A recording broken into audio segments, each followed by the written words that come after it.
subscribe to our channel by clicking the subscribe button. Click the bell button and enjoy the latest uploads from our channel. पुराने वक्तों की बात है कि एक बादशाह के दरबार में एक अजनबी हाजिर हुआ और बादशाह से नौकरी का तलबगार हुआ। बादशाह ने जब उसकी काबिलियत दरियाफ्त की, उसने बताया कि वो सियासी आदमी है।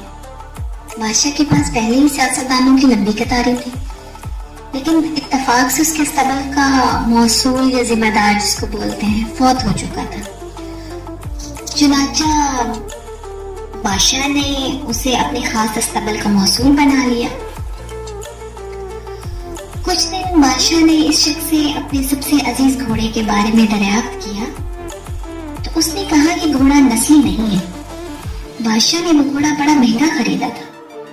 चुनाचा बादशाह ने इस शख्स को हाजिर करने का हुक्म सादिर किया जो दूर कहीं जंगल में घोड़े सुधारने और सुधाकर बेचने का कारोबार करता था। जब वो शख्स हाजिर हुआ तो बादशाह ने इस शख्स से दरियाफ्त किया कि तुमने तो मुझे ये घोड़ा असील और नस्ली करके बेचा था, लेकिन ये तो नस्ली नहीं है।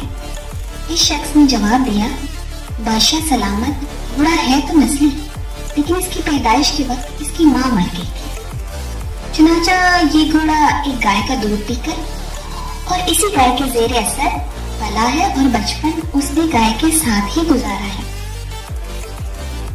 बादशाह ने शख्स को रुखसत किया और अपने अस्तबल के मौसूल को बुलाकर पूछा कि तुमको कैसे पता चला कि ये घोड़ा असील नहीं?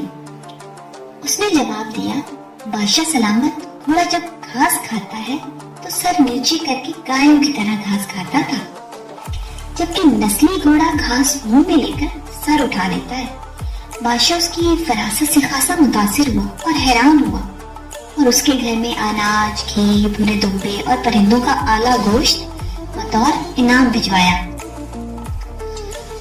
उसके साथ साथ उसको अपनी बेगम के महल में तैनात कर दिया। चुनाचा कुछ अर्सा गुजरने के बाद उसने अपने मसाहिब से अपनी बेगम के बारे में राय मांगी तो उसने जवाब दिया, इसकी दौलतवार तो मलका जैसी है, लेकिन ये शहजादी नहीं, मीन्स किसी बादशाह की बेटी नहीं है।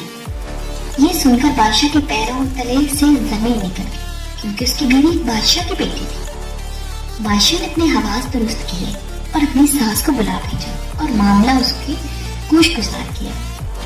बादशाह की सास ने उसे जवाब दिया, हकीकत ये है कि तुम्हारे बाप ने मेरे मियाँ से हमारी बेटी की पैदाइश पर ही उसका रिश्ता मांग लिया, लेकिन हमारी बेटी 6 माह की उम्र में फौत हो गई।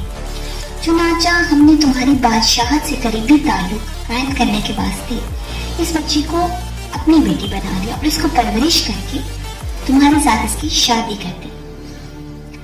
बादशाह ने मसाहिब से दरियाफ्त किया कि तुमको कैसे पता चला कि मेरी बीवी शहजादी नहीं? उसने कहा कि उसका सलूक खादिमों के साथ ठीक नहीं और बादशाह इस तरह नहीं कहते। बादशाह अपने मसाहिब की फरासत से मजीद मुतासिर हुआ और बहुत सारा अनाज और भेड़ बकरियां बतौर इनाम इस मसाहिब को दीन और उसके साथ साथ अपने दरबार में मुतय्यन कर दिया। कुछ अर्सा गुजरने के बाद उसने इस मसाहिब से अपने बारे में दरियाफ्त किया। मसाहिब ने बताया कि अगर जान के मान पाऊं तो अर्ज करूं। तो बादशाह ने इससे जान के अमान का वादा किया। तो उसने कहा कि तुम हो तो बादशाह, लेकिन ना तुम बादशाह के बच्चे हो और तुम्हारा चाल चलन भी बादशाहों जैसा नहीं। ये सुनकर बादशाह के पांव तले से एक बार फिर जमीन निकल गई। अमान का वादा तो पहले ही वो दे चुका था, लेकिन चुनाचा इस गप्ती को भी सुलझाने अपनी वालदा के महल जा पहुंचा ताकि पता चले कि माजरा क्या है। उसकी वालदा ने उसकी बात सुनकर कहा कि हाँ, तुम बादशाह के नहीं बल्कि एक चरवाहे के बेटे हो। बादशाह ने मसाहिब को बुलाया और उससे पूछा, तुम्हें कैसे पता चलता है कि मैं बादशाह का बेटा नहीं हूँ? मसाहिब ने अपने बादशाह को जवाब दिया कि बादशाह सलामत, जब किसी को इनाम या तोहफे तहाइफ दिया करते हैं तो हीरे, मोती, जवाहरात मीन्स के बहुत कीमती चीजें की शक्ल में देते हैं, लेकिन तुम जब भी किसी को इनाम इकराम से नवाजते हो तो अनाज और भेड़ बकरियां और खाने पीने की चीजें अनायत करते हो। ये तरीकाकार किसी बादशाह के बेटे का नहीं बल्कि किसी चरवाहे का ही हो सकता है।